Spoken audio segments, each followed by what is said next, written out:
नेहा त्रिपाठी जी, पूना से। श्री हरिवंश। महाराज जी राधे राधे, आपके चरणों में कोटि कोटि प्रणाम। महाराज जी, मैं बचपन से ही शिव भक्ति में लीन थी, परंतु पिछले 1.5 वर्ष से कृष्ण, राधा जी एवं आप मिले। आपको लगभग 1.5 वर्ष से सुन रही हूँ और ये ज्ञान प्राप्त हुआ कि शिव जी ने मुझे कृष्ण जी और आपके पास भेजा है। महाराज जी, यूट्यूब पे आपको कहते सुना है कि एक बार जब भगवान बहुत अधिक कृपा करते हैं तो भयंकर रोग व संबंधियों को दूर कर देते हैं। महाराज जी, मेरा पूरा परिवार दान धर्म सेवा में जीवन भर लीन रहना चाहता है। पूरे दिन रात राधा राधा नाम जप करना चाहते हैं, परंतु ये डर लगा रहता है कि कहीं ज्यादा पूजा पाठ करने से हमारे सगे संबंधी दूर ना हो जाएं, अन्यथा कोई बड़ा रोग ना लग जाए। अभी बात समझ में नहीं आई ना। शास्त्र के जो वाक्य हैं, जैसे धन को तिजोरी में रखा जाता है बहुत सुव्यवस्थित, ऐसे ही जो परमार्थ की वस्तु होती है, शब्द सामने दिखाई दे रहा है लेकिन उसका अर्थ वो नहीं है, उसका भाव नहीं है। जैसे भगवान ने युधिष्ठिर जी से कहा, जिस पर मैं कृपा करता हूं उसका सर्वनाश कर देता हूं। कितना कड़ुआ लग रहा है नहीं कि ऐसी कृपा क्या महाराज आप सर्वनाश कर दो। सर्वनाश दुखों का समझना है उसको। जिस पर मैं कृपा करता हूं उसका सर्वनाश कर देता हूं। किसका?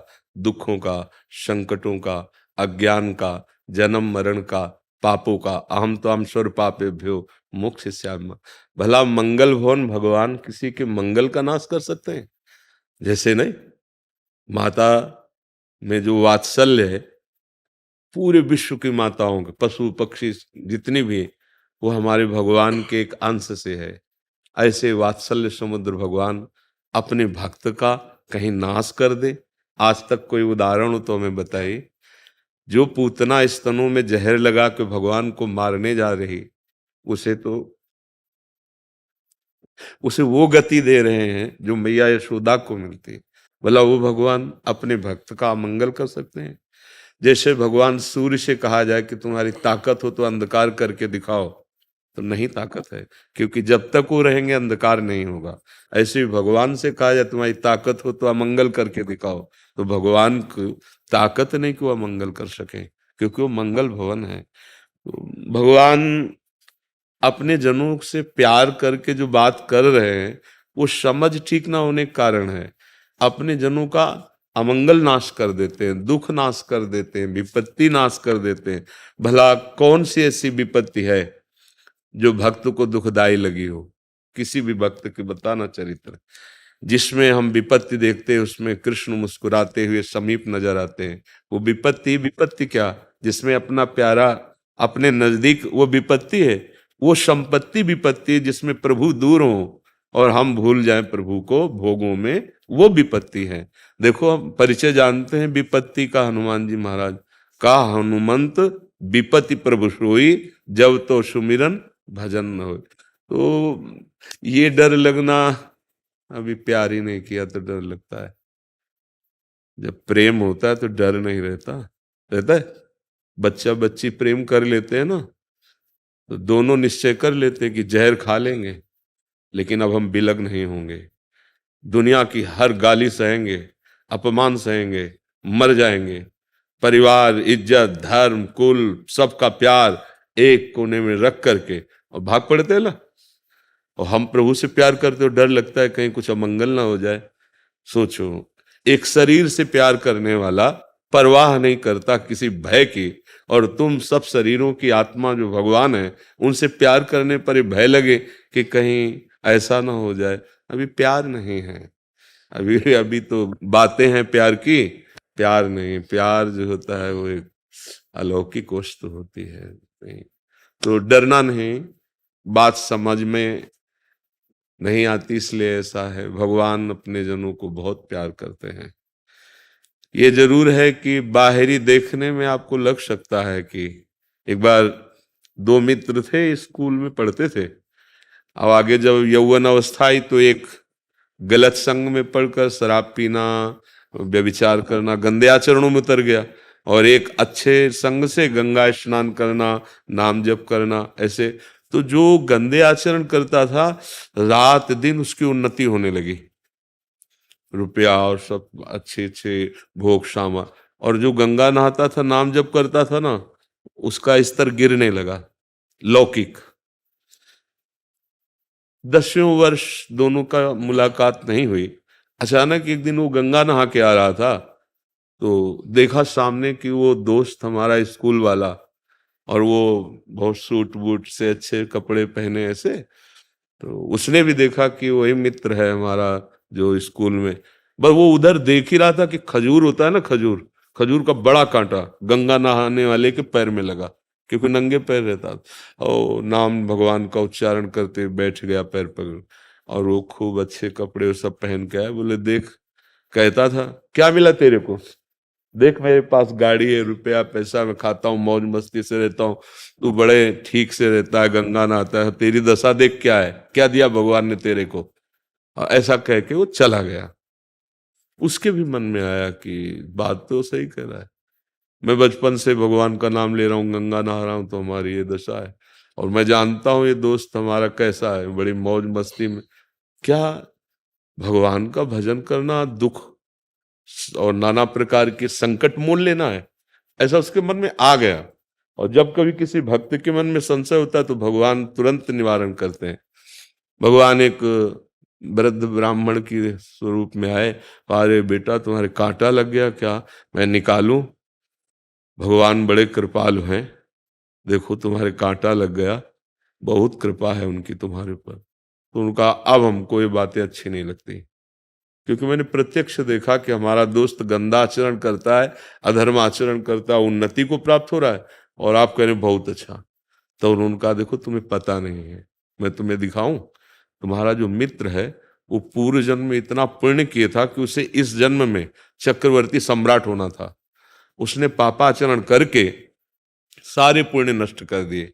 अब उसका थोड़ा पुण्य रह गया और भोग ले, इसके बाद पीछे का पाप और अभी का पाप जब मिलेगा ना तो इसका सर्वनाश हो जाएगा, किसी काम का नहीं रहेगा।